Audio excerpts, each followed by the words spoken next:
Selamat pagi, selamat bergabung kembali di program Jababeka Industrial Talk. Program acara ini akan membahas mengenai informasi dan update seputar dunia industri terkini bersama saya, Anita Yu, moderator online pada hari ini.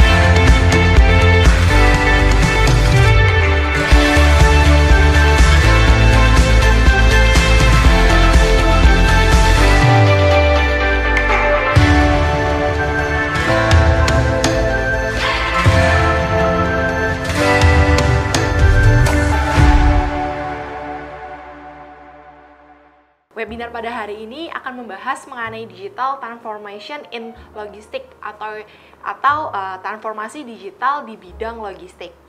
Kami ingatkan para penonton dapat turut serta dalam acara pada hari ini dengan memberikan pertanyaan pada kolom question yang ada pada layar Zoom webinar Anda.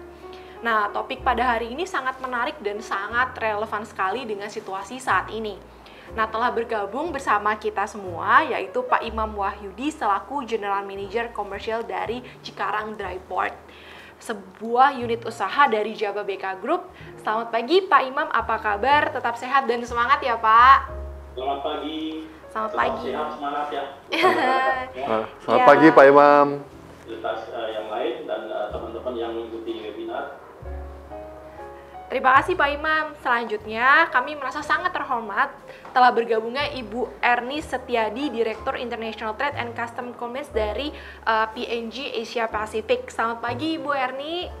Terima kasih telah bergabung bersama kami pada hari ini. Apa kabar Ibu? Hari ini dari Singapura, Jakarta Ibu. Ya, semoga semua sehat. Saya sangat senang diundang ke acara ini dan semoga bisa membantu meramaikan. Terima kasih Bu. Terima kasih Ibu. Lalu di sini ada juga Bapak Rudi Subrata selaku General Manager of Jababeka Industrial Sales and Marketing. Selamat pagi Pak Rudi. Selamat pagi Anita. Apa kabar, baik. Sehat pagi. Pak? Sehat dong. Selamat pagi Bu Erni, pagi Pak Imam. Ya kita bahagia sekali juga nih bisa disupport sama Pak Imam sama Bu Erni. Sama, terima kasih Pak Rudi sudah diundang di acara ini. Terima kasih, mungkin kita langsung mulai saja acara webinar kita yang dapat dimulai dari Pak Imam, narasumber kita yang pertama. Sesuai tema pada hari ini yaitu Digital Transformation in Logistics. Sebenarnya apa sih Pak transformasi digital logistik itu, terutama di bidang logistik, lalu bagaimana penerapannya dan apa yang telah dilakukan Cikarang Dry Port dalam transformasi digital ini Pak? Terima kasih Mbak Anita. Saya mungkin akan sedikit sharing proses dari awal, terus dari regional sampai kita sebagai fasilitas logistik di sini, terminal dan logistik park dan transportasi di situ. Kita berkembang atau mengikuti istilahnya kita memenuhi customer experience. Untuk memenuhi customer experience seperti apa nih? Kita mulai dari apa sih digital transformation.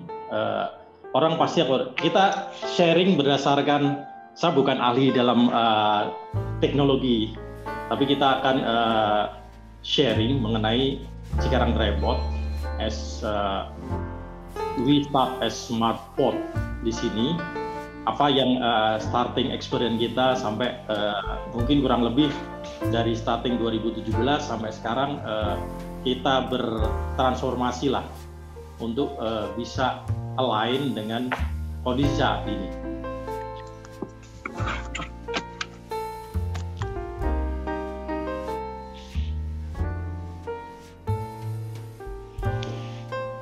Oke, kita berawal dari kebetulan adalah starting dari bagaimana orang-orang untuk bertransformasi.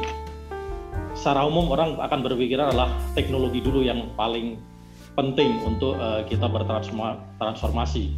Tapi kita berpikiran people dan proses yang akan berpengaruh banyak terhadap transformasi itu sendiri, terutama saat ini dengan adanya perkembangan teknologi, maka transformasi digital akan lebih bisa dipercepat. Aim dari digital transformasi sendiri adalah efisiensi, kita lebih efisiensi, lebih kompetitif, dan lebih beradaptasi. Satu lagi yang saat ini kita udah melihat secara umum adalah adanya bisnis model baru. Pastinya akan diikuti dengan disruption ya, either itu di positif atau negatif way. Cuma kita lihat dalam 2-3 tahun terakhir ini cukup signifikan perubahan itu atau disruption itu. Yang pada intinya adalah transformasi itu adalah untuk mensupport the customer experience. In the end, kenyamanan customer itu yang lebih diutamakan dalam bagaimana digital transformasi itu berjalan. Mungkin contoh-contoh yang sudah berjalan saat ini, teman-teman atau sudah melihat di dalam logistik, kita sudah mulai mendengar blockchain. Ada beberapa sudah mulai di US, di Eropa. Intinya adalah kolaborasi dari semua stakeholder dan memberikan visibility dari customer ataupun semua atau dari stakeholder untuk melihat arus uang maupun arus bawa barang. Kemudian yang berkembang lagi adalah digital platform. Ini kita udah melihat ada beberapa fenomena akhir-akhir ini. Mungkin teman-teman juga atau dari Bapak Ibu semua sudah pernah mengalami daily life-nya seperti apa. Ini mengakomodasi dari sharing ekonomi, motor, mobil, ataupun istilahnya ada beberapa yang seharusnya kita punya sendiri bisa di-sharing satu dengan yang lain. Kita tidak menyebutkan merek, tapi saat ini itu sebagai bagian dari hidup kita. Ini kita dulunya tidak akan pernah membayangkan di tahun 70-an sampai sekarang ada perubahan yang begitu cepat dan begitu mudah bagi customer maupun siapapun untuk melakukan bisnis, melakukan proses perpindahan, proses logistik itu dengan hanya touch screen.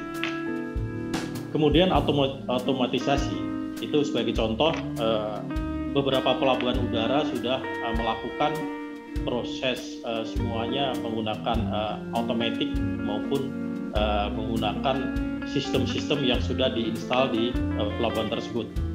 Mungkin secara lebih gampang, di Singapura sudah mulai beberapa perusahaan menerapkan gudang yang sudah menggunakan smart teknologi, pakai robot, pakai semua sudah menggunakan sistem yang diinstal dan riset selesai dalam hitungan menit maupun detik. Kemudian artificial intelligence dan machine learning ini sekarang juga sudah sangat banyak digunakan di bisnis logistik ya, di mana sebagai contoh salah satu transporter itu menggunakan AI. Jadi tracking atau distributionnya referring kepada artificial intelligence. Dia bisa di set up routingnya setiap waktu, setiap jam atau setiap hari, bisa tahu hari ini routingnya seperti apa. Kurang lebih seperti itu gambarannya. Nanti mungkin dari Bu Erni sebagai pengguna jasa akan lebih bisa sharing seperti apa sih experience-nya dengan adanya perubahan atau transformasi digital di bidang logistik saat ini. Kemudian lebih ke nasional, kita lihat ke Indonesia sendiri. Mungkin 2-3 bulan yang lalu telah dicanangkan untuk penerapan National Logistic Ecosystem, di mana prosesnya sebetulnya sama, part of dari nantinya sebagai blockchain ya, di mana step pertama adalah menggabungkan atau mengkonekkan antar departemen atau pemerintahan di situ. Itu basic dari NLA itu dibuat. Key point-nya adalah satu, integrasi, kolaborasi dengan logistik stakeholder, provider, dan kemudian pastinya data-data tersebut akan disimpan di cloud base. kepada customer itu akan membuat itu proses membuat simplifikasi atau dari beberapa pemerintah dari government agent nanti menjadi salah satu platform sehingga kegiatan itu bisa dipermudah, dipercepat dan menghindari untuk repetisi atau pengulangan proses yang sama. Yang terakhir adalah terkonek dengan beberapa bank. Jadi seperti kita tahu bersama dari pelaku bisnis maupun pelaku logistik saat ini mereka mempunyai sistem-sistem yang mereka create tersendiri. Dengan adanya nanti sistem yang terintegrasi, sistem ini bisa terkonek dan arus data, arus informasi bisa di-share maupun disampaikan secara real time maupun secara tepat dan cepat. Untuk implementasinya kurang lebih seperti ini, di mana cargo owner bisa melakukan proses booking, proses assignment ke tracking, proses ke informasi ke driver itu dalam suatu aplikasi. Ini saat ini sudah mulai bisa dilakukan, tergantung dari customer seberapa besar engagement untuk melakukan atau menggunakan aplikasi ini sebagai bridging lah, atau sebagai device untuk memudahkan kegiatan ekspor impor dari masing-masing customer. Nah ini kurang lebih di Indonesia yang sudah berjalan. Kita menyarikan dari beberapa teman-teman, dari beberapa logistik provider, dari beberapa network kami. Untuk shipping dan transportation marketplace ini sekarang ya salah satunya di NLA atau ada satu provider yang lain sudah menerapkan dengan sharing ekonomi bisnis model. Jadi satu truk bisa menggunakan beberapa aplikasi. Jadi bagi customer hanya menggunakan satu aplikasi, mereka bisa anytime booking kontainer, booking truk itu dalam satu aplikasi. Kemudian untuk sisi pergudangan sendiri ada perkembangan lagi, mereka sharing gudang. Jadi dalam satu gudang bisa seperti kalau kita mudah abbreviasinya adalah Airbnb ya, kita sharing gudang kecil untuk bisa digunakan beberapa tenan secara bergantian. Kemudian berkembang lagi ada gudang memberikan pelayanan sampai packaging sampai delivery untuk bisnis yang menengah dan kecil ya. Itu ya selama ini sudah mulai berjalan.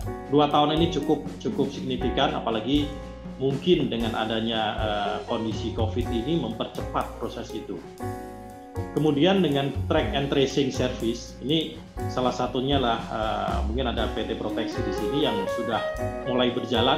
Yang kita sebagai contoh, PT Proteksi adalah yang memberikan pelayanan kepada Cikarang Dry Port untuk melakukan proses track and tracing semua kegiatan untuk ekspor dan impor, baik dari Cikarang dan ke Cikarang Dry Port. Kita sampaikan, kita maju ke masalah kondisi saat ini. Dengan adanya COVID-19, protokol menggunakan masker, physical distancing, remote working, ini mempercepat dari proses transformasi itu sendiri ya. Jadi ini menurut beberapa ahli, 97% lah dari eksekutif perusahaan itu menginformasikan bahwasanya dengan adanya COVID ini mempercepat 6 tahun lebih cepat. Jadi ekspektasi sebetulnya transformasi digital itu akan berjalan kurang lebih di tahun 2025. Saat ini dengan kondisi ini orang berpikir bagaimana mengaplikasikan sesuatu yang tanpa banyak touch, tanpa banyak ketemu, tanpa banyak membuang waktu, tapi kegiatan bisa berjalan dengan maksimal. Jadi sekarang yang dilihat proses berjalan dengan maksimal dan lebih produktif. Itu yang pelaku bisnis saat ini mengalami perubahan di area seperti itu. Kemudian kalau kita lihat dari Cikarang Dry Port sendiri, kita starting dengan Smart Port Vision. Jadi kurang lebih sama dengan tadi NRE, tapi kita scoop lebih ke Cikarang Dry Port first. Jadi di Cikarang Dry Port dulu kita coba untuk menyambungkan antara kita di terminal dengan stakeholder yang ada di sekitaran kita, atau kita menggabungkan environment yang ada, new environment yang ada di Cikarang Depot tergabung dalam suatu sistem, di mana sistem itu akan mudah digunakan untuk customer melihat apa yang terjadi, ekspor impor maupun nantinya kita bisa terhubung dengan warehouse. Jadi kapasitas warehouse kita berapa, delivery trackingnya sudah sampai mana, itu nanti kan sudah bisa dilihat melalui sistem yang kita create. Di sini kita lihat bahwasanya sistem kita sudah terhubung dengan shipping line, dengan seaport atau di pelabuhan laut, karena kita tidak bisa stand alone. Sebagai pelabuhan darat kita tergantung atau terkonek pasti dengan pelabuhan laut, dan impiannya atau jangka panjang pasti kita akan terkonek dengan industri 4.0, di mana ya ini masih step by step. Teman-teman di industri udah mulai membenahi untuk bisa align dengan nanti apa yang disebut dengan industri 4.0. Kita dengan forwarding dan bank juga udah mulai terkonek. Jadi nanti kita sampaikan di slide berikutnya bahwasanya sistem kita sudah terkonek dengan bank, sehingga pembayaran bisa dilakukan dimanapun sepanjang mereka bisa terkonek dengan internet. Itulah yang kita lihat smart port vision kita. Dari awal kita udah memang mencanakan seperti ini. 2017 kita udah mulai secara fisik dan infrastruktur kita coba align dengan apa yang telah kita set up atau sebagai blueprint kita.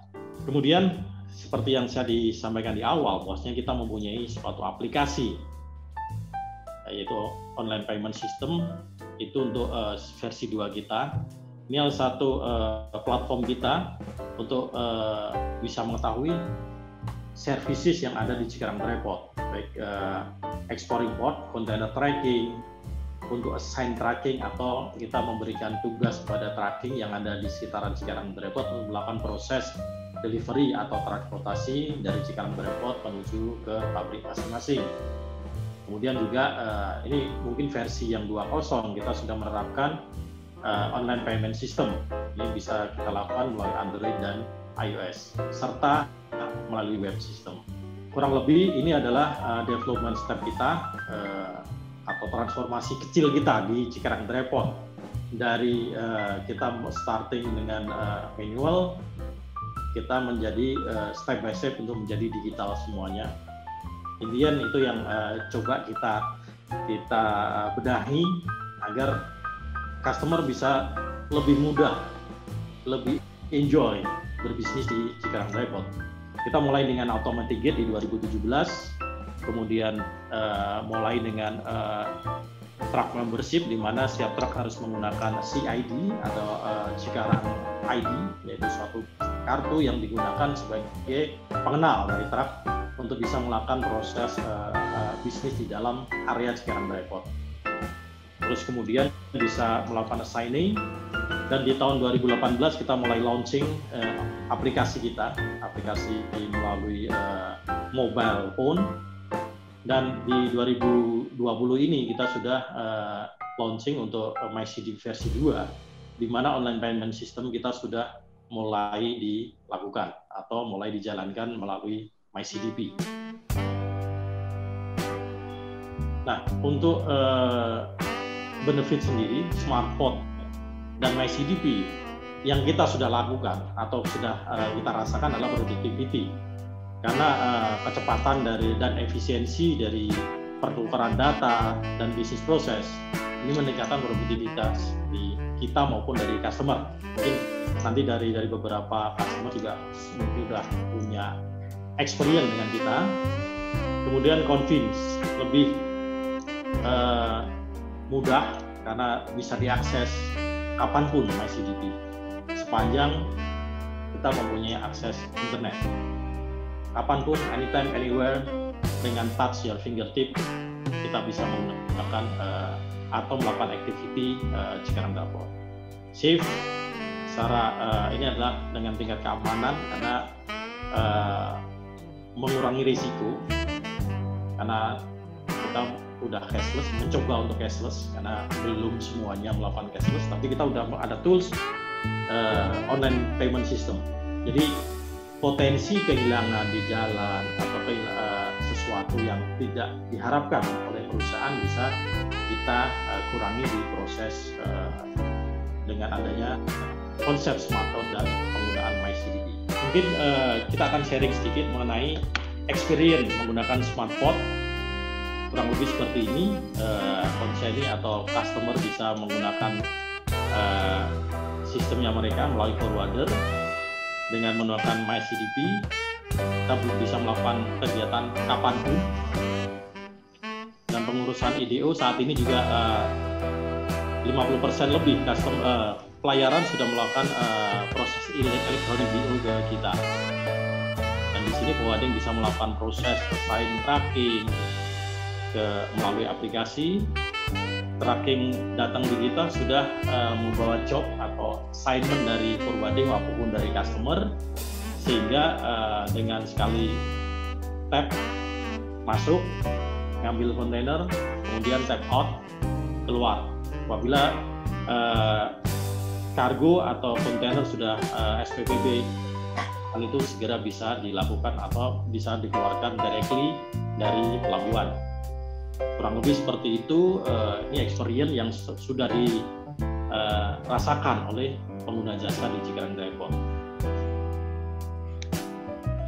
Kemudian pastilah dalam suatu usaha kita untuk improve apa yang ada di kita mulai 2017 sampai sekarang 2020, itu ada beberapa common challenge di kita, yaitu mungkin adalah education, atau kita mengajarkan customer kita untuk bisa menggunakan aplikasi ini.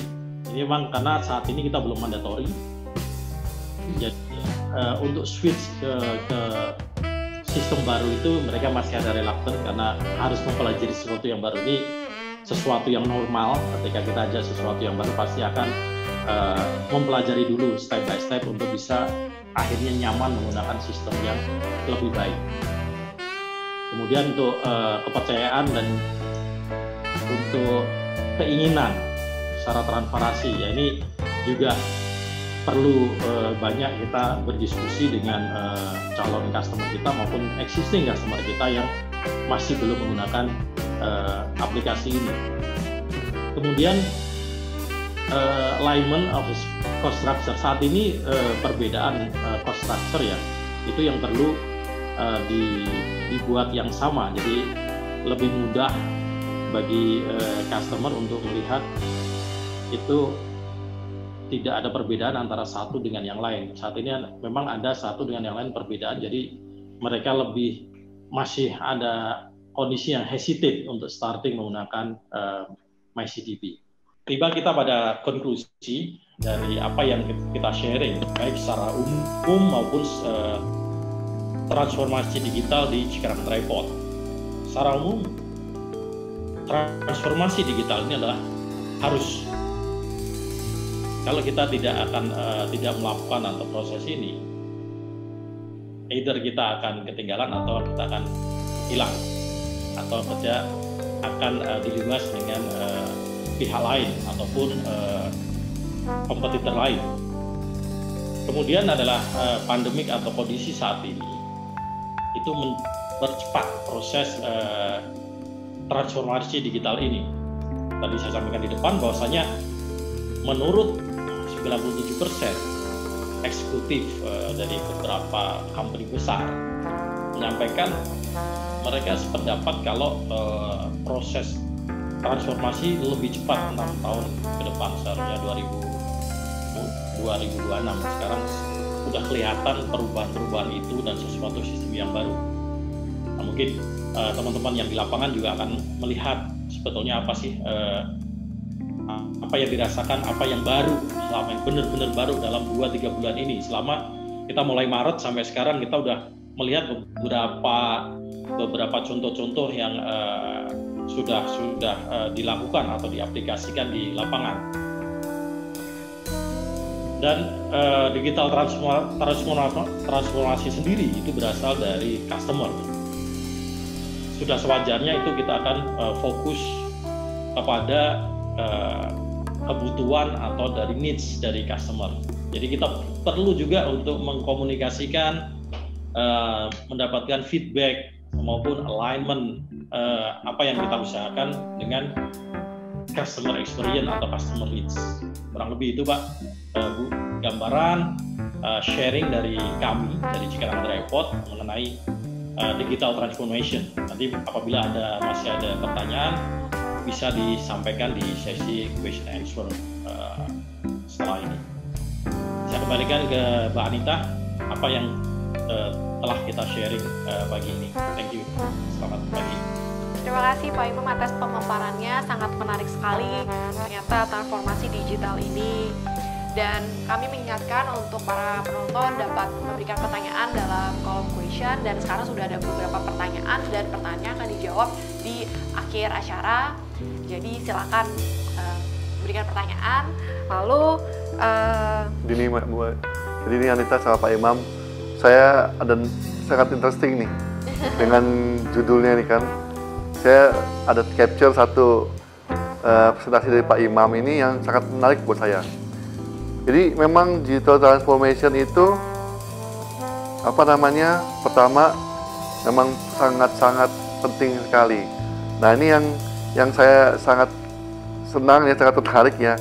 Pak Imam ini udah menjelaskan kepada kita pertama mengenai blockchain, digital platform, automation, AI and machine learning, augmented reality, sama cloud system. Jadi ini sangat-sangat menarik ya.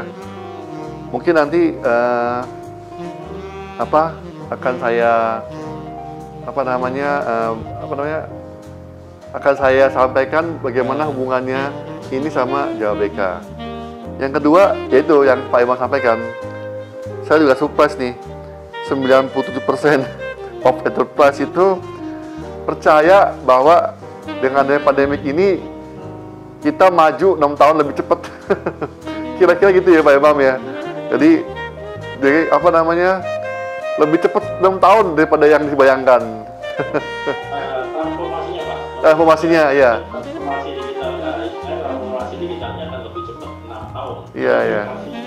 Dari awal itu 2026 lah kita bisa akan seperti ini tapi dengan adanya pandemi ini otomatis kegiatan yang harusnya mundur 9 tahun ke depan sudah coba untuk dimajukan ini kalau di staffing seperti ini. Kalau kita lihat dari beberapa aplikasi di lapangan akan cukup membuat kita ini ya yang membuktikan bahwasanya ini seharusnya step-step ini nanti, tapi hanya ditarik dalam tahun-tahun ini juga orang udah berpikir di sana. Itu yang kita coba sharing. Iya, jadi kita lebih muda 6 tahun lah Pak. Nunggu 6 tahun lagi kita lebih tua, karena 6 tahun lebih maju nih. Jadi memang seperti sekarang ini ya, mungkin Bu Erni dan Pak Imam, kalau kita nunggu sebelum pandemik, saya mau ketemu Bu Erni nih. Jangan, saya lagi di Singapura. Kamu mesti ke Singapura. Kita ke Singapura udah berapa jam kan, dari nunggu di airport segala macam. Tapi Bu Erni ini sama Pak Imam, kita bertiga bisa bertemu dalam online talk show ini karena kemajuan teknologi yang lebih cepat transformasinya 6 tahun ini. Jadi sebenarnya kita semuanya lebih paham teknologi dan dipaksa untuk bisa memahami teknologi gitu loh. Ini yang interesting dari adanya pandemik ini gitu, Anita. Iya, Pak. Ya kan? Iya. Dan kita juga turut senang ya ternyata Cikarang Depot telah menjalankan transformasi digital yang telah dipaparkan oleh Pak Imam. Gitu. Selanjutnya kita langsung beralih ke Ibu Erni nih. Berdasarkan pengalaman dari P&G sebagai salah satu industri besar, tentunya memiliki rantai pasok yang tersebar di seluruh penjuru dunia. Dan seperti apa transformasi logistik yang telah dirasakan, baik itu di Cikarang Depot ataupun di tempat-tempat lain di regional dan global. Silakan Ibu Erni. Jadi saya itu sangat setuju sekali ya dengan semua yang Pak Imam sudah sampaikan. Digital transformation-nya kalau boleh dibilang dipercepat gara-gara ada COVID-19 ya. Jadi blessing in disguise for industry players. salah satu contoh kalau saya bilang ya, kita kan waktu COVID tiba-tiba lockdown country by country ya, di different country gitu ya, kita pikir bakal banyak supply disruption. Tapi ternyata dari customs di tiap negara juga maju gitu loh. Misalnya Malaysia tiba-tiba dibilang, saya sekarang nggak terima lagi COO paper, Certificate of Origin yang paper. Semuanya harus lewat e-form, e-COO. Filipina yang tadinya juga nggak boleh pakai paper, dia bilang kamu boleh scan dulu kirim ke saya. Oke. Internally kita juga misalnya kalau misalnya namanya charges ya, kalau logistik vendor kita kasih charges, kita minta hard copy gitu ya, ada tanda tangan, ada cap, harus didokumentasi. Waktu pandemi kita bilang kirim PDF, ya kan? Kirim PDF terus kita ngecek servisnya udah selesai dengan cara lain, kita akan proses payment. Jadi nggak ada yang berhenti. Jadi saya setuju sekali COVID mempercepat transformasinya, dan kita harus istilahnya invest atau tap ya kecepatan ini, sehingga sesudah COVID pun capability yang udah terjadi ini diteruskan di semua cross border ini. Nah, saya kebetulan selain sebagai custom compliance leader di perusahaan saya untuk Asia Pacific, saya juga termasuk project leaders. Jadi project leaders itu saya implementasi istilahnya teknologi-teknologi baru di region Asia Pasifik ini untuk bidang ekspor impor. Jadi yang teknologi yang dibilang itu hampir semuanya ya, kecuali augmented reality yang saya belum benar-benar masuk ke sana. Tapi kalau dibilang yang lain-lain itu kita benar-benar as we speak we are implementing gitu ya. Misalnya di blockchain, sebenarnya yang saya udah alami itu dari yang besar itu dari ocean carriers, ya. Di ocean carriers itu banyak merging ya terakhir-terakhir ini. Jadi perusahaannya tuh besar-besar. Global besar-besar, dan mereka udah masuk ke this blockchain teknologi. Mereka udah ngumpulin kayak kerjasama hampir dengan lebih dari 50% pemain transport ya. Jadi kalau blockchain itu kan kayak general ledger, semakin banyak pemainnya semakin berguna. Kalau cuma ada 1-2 pemain nggak ada gunanya buat kita. Tapi semakin banyak yang subscribe ke blockchain ini jadi trusted platform. Kita bisa tukar informasi, ya. Jadi yang kita udah coba tap itu blockchain yang di drive sama salah satu ocean carrier terbesar. Kita dapetin data dari ocean carrier yang lain, ya, juga dari port. Jadi mereka kerjasama dengan port. Yeah. Nah, mereka minta data. Kapan vessel nyampe? Ocean carrier bisa ngasih tahu kapan vessel nyampe, tapi nggak bisa ngasih tahu kapan kontainernya get in, ya kan? Nggak bisa ngasih tahu kapan kontainernya get out. Nah, di sana kerjasama dengan port itu sangat penting.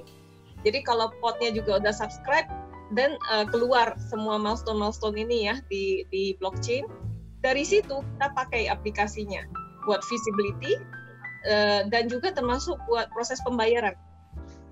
Ya, jadi karena jadi kayak yang saya bilang invoice tadi itu, orang bisa aja kasih scan saya invoice yang lain kan. Yeah. Tapi kalau saya dapat solusi dari blockchain ini, saya tahu nih, oh benar kontainernya udah nyampe, udah keluar, saya udah bisa bayar vendor ini. Nah, itu kita gabungin informasinya. Digital platform saat ini kita basically do a lot of kerjasama ya dengan broker kita, dengan kita bilangnya kayak logistik, kita bilangnya 4PL, 3PL ya. Yeah. Jadi kita create sistem di PNG, tapi juga sistem kita langsung ngomong, langsung hubungan dengan sistem mereka. Jadi kita ngirim order kita tuh udah langsung ke sana. Dan mereka proses, balikin lagi milestone-nya ke kita. Jadi itu digital platform yang kita udah connect dengan ini dan saya rasa suatu saat kita juga bisa connect dengan customs kita ya. Saat ini customs sudah mulai dengan yang national single window kerjasama dengan customs lain. Kedepannya udah beberapa pilot yang custom dengan private sector connect buat tukar informasi. Jadi kita bisa clear custom lebih cepat lagi. Machine learning AI juga contohnya yang saya lagi pelajari itu gimana kita pakai machine learning buat custom classification. Ya kan, karena kita sekarang custom classification kan pakai ini ya, buku atau tabel atau list ya, kita bisa nyari lah. Tapi machine learning itu lebih powerful lagi. Dia akan menanyakan ke kita, barang apa sih Bu? Gitu kan. Kayaknya lemari nih. Lemarinya dibuat dari apa sih? Gitu. Terus kita jawab, lemarinya dari apa? Dia akan guide kita sampai kita menjawab sangat spesifik dan dia bilang, oh kalau kayak gini HS code kamu ini. Jadi itu machine learning AI yang saya udah lihat juga lagi dibentuk, udah beberapa bagian udah diimplementasi istilahnya. Cloud system ya itu udah sangat-sangat lumrah sekarang ya. Jadi Jakarta, Singapura semuanya data di cloud, kita nggak perlu lagi pakai thumb drive. Jadi digital transformation emang sudah ada. Kalau sebelumnya itu yang dipelajari itu sebagian. Dengan COVID kayaknya satu dipercepat, yang kedua dihubungin satu dengan yang lain ya dari tiap industri. Jadi dan saya sangat boleh bilang applaud ya. CDP itu pikirnya tuh jauh ke depan ya, dengan MyCDP biar bisa nantinya lewat tergenggam, paymentnya tergabung, itu benar-benar pikirannya itu ke depan dan memang kita harus compete dengan port-port yang lain juga ya. Jadi nggak cuma di Indonesia tapi juga di luar negeri kan solution-solutionnya, sehingga suatu hari tuh kita tuh udah kayak seamless ya, dari ocean carrier sampai ke CDP sampai ke customer, nggak ada yang hilang karena semuanya digitally visible. Ya segitu aja sharing saya. Kalau misalnya ada yang mau ditanyain ya silakan. Nah Bu, kalau saya nanya yang pertama Bu. Nah kalau Bu, saya mau tanya gini, mungkin Ibu bisa sharing lah. Dengan adanya pandemik ini Bu ya, Ibu kan bisnisnya di consumer goods nih Bu. Apakah sebelumnya dengan industri 4.0 itu terhambat? Apakah dengan adanya pandemik ini malah lebih dipercepat atau gimana Bu di internalnya P&G sendiri Bu?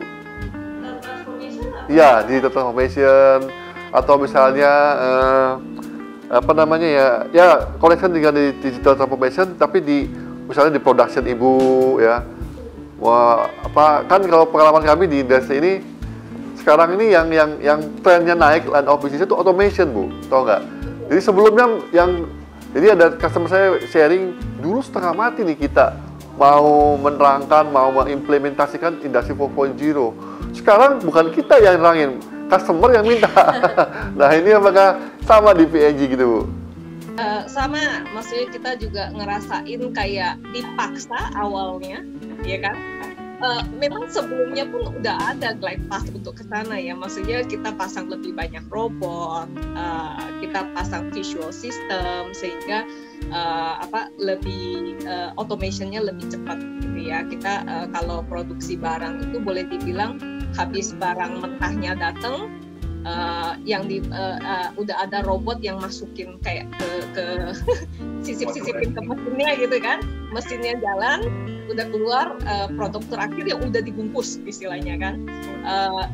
Manpowernya kita pakai buat monitor, analitik gitu kan, dan bikin decision. Nah kalau saya di bagian saya dalam hal import ekspor ya, decision itu sangat penting. Jadi monitoring sama decision itu sangat penting kan. Kita kudu monitor kontainer kita itu yang mana sih yang stuck, yang mana yang D&D-nya udah tinggi gitu ya, yang mana yang harus intervention, atau yang mana yang bisnis tuh bisa nunggu bentar buat kita proses dulu gitu ya, priority. Sebelumnya kita tuh banyak meeting ya, sampai ruangan meeting tuh nggak cukup istilahnya, ya kan? Harus nelpon dan juga meeting, ruangan meeting nggak cukup. Sekarang sudah 5 bulan saya nggak ke kantor. Tapi bisnis jalan terus Bu ya? Meeting sama tim saya jalan terus. Jadi kita schedule di kalender bukannya tambah dikit. Tetap ada. Dan bahkan kita implementasi project pun yang sebelumnya tuh nggak kebayang kita bakal 100% virtual ya. Biasa kita ada misalnya expert kita dari US, dari Europe ya. Mereka tuh tadinya udah siap-siap nih, nanti bulan Mei ya, Ernie saya mau cut over nih di Singapura, saya akan datang gitu ya. Itu udah disiapkan. Tapi karena ada pandemi, semuanya virtual, cut overnya tetap berjalan. Walaupun kita nggak jadi nih orang-orang yang tadinya kita udah siap-siap mau nerima di Singapura, mereka tidak datang sama sekali, tapi semua aktivitas jalan terus. Nah Bu, yang kedua nih Anita. Boleh Pak, silakan Pak. Jadi kalau menurut Ibu ya, dengan adanya pandemi ini kan semua teknologi makin maju nih Bu ya. Nah sebenarnya kayak Ibu tadi cerita, akhirnya kita tuh nggak perlu ketemu orang kan Bu.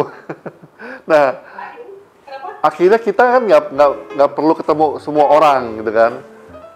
Jadi dengan virtual tuh bisa semua ketemu barengan. Nah,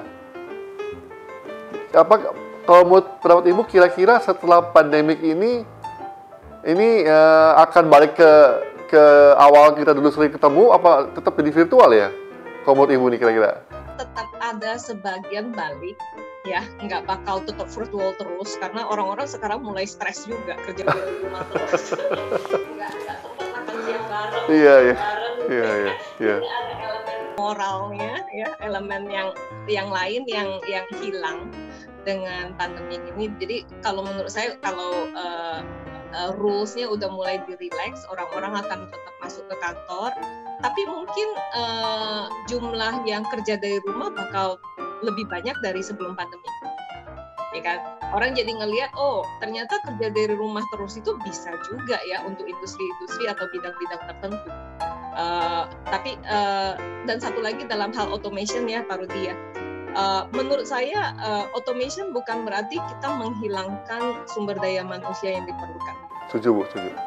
Ya, gimana Nita? Oke, terima kasih Bu Ernie dan Pak Rudi, ini ternyata perbincangan sangat seru banget. Lalu, dan ternyata sudah cukup banyak perubahan yang terjadi ya. Lalu bagi pengguna jasa tuh seberapa penting transformasi ini dan apakah ada nilai tambah atau perbaikan yang dirasakan langsung maupun nggak langsung Bu Ernie? Buat pengguna jasa seperti perusahaan saya, terutama dalam interaksinya dengan port operator ya, visibility itu sangat penting, ya kan?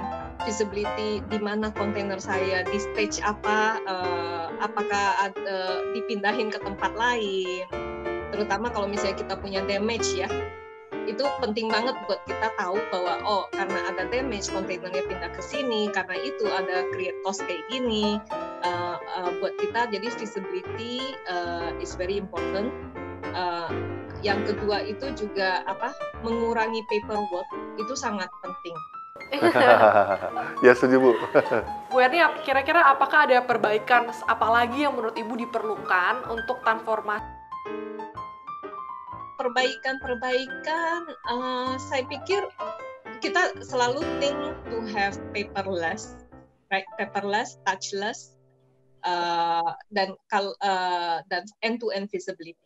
Jadi kalau 3 ini deliver, menurutku sih udah bagus banget, ya kan?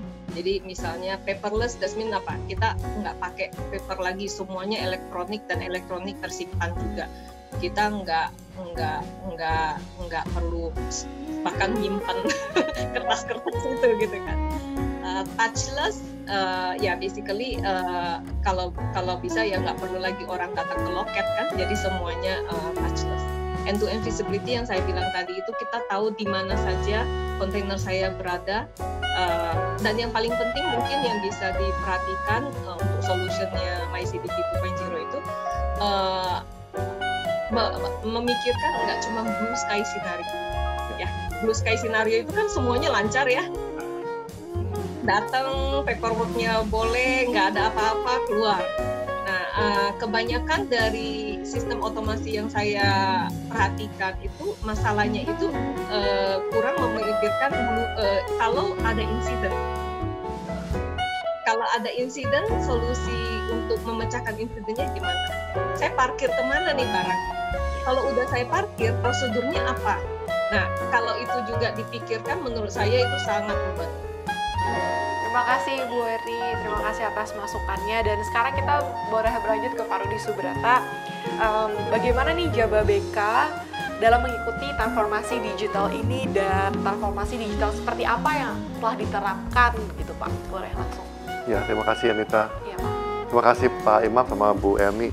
Jadi kalau saya boleh sharing ya Pak Imam sama Bu Erni, bagaimana sebenarnya Jababeka itu dari awalnya memang kita punya komitmen itu untuk memberikan pelayanan terbaik kepada semua customer dan sekitarnya. Ya, saya ingat dulu waktu awal-awal CDP ini berdiri, kita sangat surprise dan sangat senang gitu Bu Erni, Pak Imam. Bagaimana kita bisa membuat satu port di daratan kan? Itu sama sekali kita nggak pernah kepikirkan. Apalagi waktu pertama kali berdiri, siapa yang pikir ya? Ternyata itu Sekarang Dayport itu sekarang sangat menjadi plus point buat kita semua. Maksud juga Jababeka. Salah satu, saya sering sharing juga sama teman-teman industri, apa sih salah satu syarat untuk bisa kita lepas landas ke industri 4.0? Yaitu mesti ada namanya dry pot, sekarang dry pot gitu. Mesti ada dry pot di kawasan industri. Nah, itu salah satu syaratnya yang bisa menunjang supaya industri 4.0. Nah, kan industri 4.0 itu kan banyak ini ya Bu, banyak relasinya kemana-mana ya. Salah satunya misalnya data center, terus apalagi yang lain. Nah, ini semua ini nggak bisa jalan kalau nggak ada pot yang support di kawasan industri. Nah, jadi ini salah satu pot yang ada sekarang Dayport. Yang kedua, kita punya fasilitas power plant sendiri di Jababeka. Nah, ini ternyata hal-hal ini dan juga fiber optik ini yang menunjang Jababeka itu sekarang saya pikir ya yang pertama sekali siap untuk mensupport industri 4.0. Jadi kita udah punya sekarang Dayport, kita punya power plant sendiri, kita punya jaringan fiber optik di kawasan industri juga yang menunjang untuk supaya industri 4.0 ini benar-benar terrealisasi. Dan ini kami beberapa masukan dari customer kami bagaimana mereka cukup happy dengan apa yang sudah ada di Jababeka. Karena pandemik ini membuat ya seperti kita sudah bahas tadi, karena pandemik ini kita semua dipaksa untuk bahasa Indonesia itu melek teknologi, Pak Imam sama Bu Erni. Jadi kayak kita ini kan generasi kolonial nih, yang dulu mungkin ya kayak tadi Ibu bilang, kita mesti ketemu orang deh kalau meeting. Nah sekarang kita dipaksa untuk pakai Zoom, kita dipaksa untuk pakai Google Meet, untuk meeting dengan semua orang dimanapun juga, at any time. Ini yang luar biasa sekali.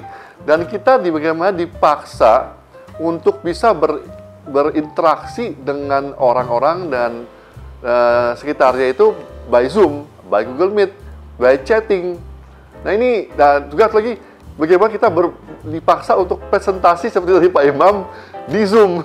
Yang mungkin dulu kita juga nggak pernah mikirin nih bisa begitu. Nah, jadi kami itu Bu, Pak Imam mungkin juga sama-sama kita di Jababeka. Awal-awal pandemik itu kita semua pasti semua surprise, kaget. Termasuk kami juga. Jadi akhirnya kami berpikir, wah, bagaimana kami tetap bisa berinteraksi dengan customer kami di Jababeka ini, tapi tetap mentaati protokol kesehatan. Akhirnya tercipta ide kita membuat namanya JAWBK Industrial Estate Online Talk Show seperti sekarang ini, Bu. Nah, ini ternyata berjalan baik dan sukses, sehingga kami bisa berinteraksi dengan customer kami bisa saling sharing, bisa saling support. Di mana sebenarnya judulnya tuh kira-kira you are not alone gitu, Bu. Bahwa kita kan sekarang ini sebenarnya dengan ada pandemik ini semua harus banyak berteman, banyak berinteraksi, dan ya gitu deh kira-kira. Tapi dibatasi oleh satu layar. Ini layar komputer, layar tablet, dan macam-macam. Kami juga, Bu, Pak Imam juga, karena pasti kita semua di awal tahun mempunyai action plan, ya kan Anita? Wah, tahun 2020 ini kita punya action plan seperti ini, kita punya business plan seperti ini. Tapi karena ada pandemik, semuanya berubah total, Bu. Berubah total. Karena pandemik ini terjadi seluruh dunia. Kami pun terpaksa merubah semuanya nih, business plan-nya. Salah satunya, kita mau launching satu klaster baru, area baru, yaitu sekitar 400 sampai 500 hektar. Kita postpone. Nah, tapi ternyata dengan di postpone ini, kami itu punya ide baru, Bu. Mungkin sama semua ya. Nanti mungkin Bu Enti juga sharing. Dengan berubahnya bisnis plan ini, ternyata kami pun dapat blessing juga. Kita bisa fokus lagi tanpa gangguan meeting-meeting yang realnya. Kita bisa fokus. Oh, kita tuh mesti bikin begini loh ternyata. Untung dulu kita punya action plan itu bisnis plan ada yang salah. Jadi kita bisa merevaluasi apa yang kita mau planning di tahun ini menjadi lebih baik sebenarnya dengan kita sekarang ini ada pandemik. Karena itu di Anita. Nah, transformasinya kita itu JAWBK sama seperti CDP sama Ibu. Akhirnya apa? Paperless, Bu. Kita pun ketemu orang, saya ketemu Ibu ini sekarang virtual. Terus kita bagaimana nanti melakukan presentasi ke customer juga virtual. Closing pun seperti yang Pak Imam sampaikan di CDP juga kita akan memakai digital payment. Nah, kenapa? Ya sekarang siapa sih yang berani ke bank, kan juga semua takut ke bank juga. Jadi sekarang semua pakai digital payment, semua pakai yang namanya digital transaction. Kita gimana bisa aktif di Instagram, aktif di Facebook, aktif di digital? Saya pun merasakan, Bu. Lah, sekarang kita jadi aktif seperti milenial. Jadi apa yang dulu dicita-citakan oleh milenial ini ternyata sekarang jadi kenyataan dan diikuti oleh kita, Bu. Jadi ini yang sangat menarik ya. Termasuk mungkin juga dari bisnis Ibu di PNG atau Pak Imam juga saya baca semua udah merubah nih. Kita semua sekarang kita lebih fokus ke digital. Ya, jadi ini yang dari kami ya, Anita dari JAWBK. Dan saya rasa kita nanti akan terus maju terus ini, kita akan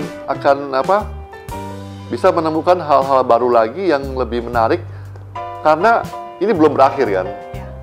Ya, ini tapi saya ini Bu Erni sama Pak Imam, saya juga boleh sharing bagaimana kita semua harus positive thinking, ya kan. Jadi oke lah, pandemik walaupun ada, ya kita mesti juga tetap harus beraktivitas. Seperti Ibu ini bicara 5 bulan Ibu nggak ke kantor, tapi bisnisnya tetap jalan dan tertumbuh, Bu.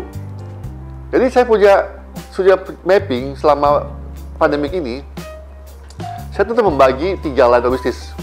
Pertama itu yang karena pandemik ini, mereka itu postpone atau closing yang saya sebutnya. Yang kedua itu yang mereka mau bertransformasi. Misalnya nih, yang dari dulu misalnya jualan LED lamp masuk ke bisnis bikin ranjang-ranjang buat rumah sakit. Yang dulu plastik jualan face shield. Yang dulu usaha sekarang bikin ventilator. Nah ini yang nomor 2, yang line of business yang mau bertransformasi. Yang ketiga, line of business yang sama sekali tidak terpengaruh sama pandemik ini, bahkan increase sales-nya. Jadi ini yang saya bagi. Nah ini mohon maaf lah, Bu. Jadi yang saya sudah klasifikasi di line of business yang tidak terpengaruh pandemik ini termasuk consumer goods, food and beverage, chemical, ya. Nah ini yang naik. Gitu kira-kira, Anita. Oke, terima kasih Pak Rudi. Ya. Ternyata waktu udah mau habis nih. Dan sekarang kita udah masuk ke sesi tanya jawab. Saat di sini udah ada berapa yang sudah dijawab dan saya akan ulang sedikit. Assalamualaikum, apakah ada kebijakan penerapan asuransi barang? Mohon pencerahannya. Mungkin dari Pak Imam bisa dijelaskan juga Pak, bagaimana? Silakan Pak Imam, terima kasih. Silakan Pak Imam. Tadi saya ada privately sampaikan sebenarnya asuransi yang seperti apa yang yang including dalam proses tersebut. Kalau idenya dari planning awal kita pasti nantinya akan semua terkoneksi dalam platform digital juga. Jadi ketika ada nanti planning kita ya, kalaupun ada harus beli asuransi ada di situ, tinggal klik. Jadi pengiriman mereka delivery ke factory bisa dengan asuransi si A, si B, si C, si D ya, yang sudah tercantum dalam aplikasi itu. Terima kasih Pak. Lalu ada pertanyaan kedua dari Kosasi Andrianto. Pertanyaan ditujukan untuk Pak Imam lagi nih, terkait dengan presentasi Bapak tadi, yaitu pada bagian slide keempat mengenai National Logistic Ecosystem. Untuk proses bisnis merupakan hal yang krusial karena dengan aplikasi digital ini semua terintegrasi yang goalnya untuk efisiensi waktu. Mohon dijelaskan beberapa besar resiko keterlambatan yang masih bisa ditoleransi dari proses bisnis tersebut, karena dari ketiga hal tersebut paling bersinergi dan terintegrasi. Terima kasih Pak. Terima kasih pertanyaan. Waalaikumsalam. Intinya tadi kalau kita lihat slide keempat adalah National Logistic Ecosystem. Ya, mungkin karena saya tidak directly ada di sana untuk menjawab itu, saya perlu explain. Tapi untuk berapa risiko yang bisa diterima sebetulnya balik ke stakeholder masing-masing. Untuk berapa sih dari sistem itu berjalan. Sebetulnya Bu Eri tadi udah sempat menyinggung ya, kalau itu tidak sesuai dengan blueprint seperti apa. Sebetulnya itu yang sudah disampaikan Bu Erni. Nah, balik lagi ke masing-masing, kita nggak bisa ngomong ini sekian persen atau sekian itu bisa diterima apa enggak. Ada yang punya KPI 99% dari masing perusahaan. Kita nggak akan bisa tahu di situ. Tapi pertanyaan ini mungkin akan saya eskalasi ke nanti kalau ketemu teman-teman di NLA, seperti apa nih ekspektasi ya, istilahnya dari siklus yang berjalan di situ, dari proses yang di NLA terkonek macam-macamnya, berapa sih yang diterima secara umum resiko ketidaksesuaian lah kita bilang seperti itu. Kurang lebih itu kalau dari saya, mungkin belum bisa menjawab secara presisi karena mungkin saya belum bisa jawab NLA tim ya, karena kita berbicara itu salah satu contoh yang tadi secara regional seperti apa, nasional seperti apa, digital seperti apa. Mungkin itu saya mungkin tidak bisa menjawab memuaskan, tapi at least itu sepengetahuan saya dan mungkin nanti bisa dilanjutkan untuk kita follow up lebih lanjut untuk pertanyaan tersebut. Oke, terima kasih Pak Imam. Nah, sebelum kita menutup acara talk show pada hari ini, saya ada pertanyaan terakhir untuk Pak Imam, Ibu Eri, dan Pak Rudi Subrata. Di masa yang akan mendatang, apakah ada harapan mengenai digital transformasi ini? Atau ada ekspektasi apa yang diinginkan gitu Pak? Silakan dari Pak Imam, boleh. Ekspektasi saya suatu hari semua sistem terintegrasi dari sistemnya government, sistemnya port operator, dan sistem carrier dan private sector. So kalau semua sistem ini bisa terintegrasi, itu kayak ideal state kalau menurut saya. Termasuk masih urusan kontainer, termasuk urusan clearance, termasuk urusan izin. Saya lihat di National Logistic Ecosystem ini udah banyak ya yang ditaruh di situ, izin, layanan pelabuhan segala macam itu sudah bagus.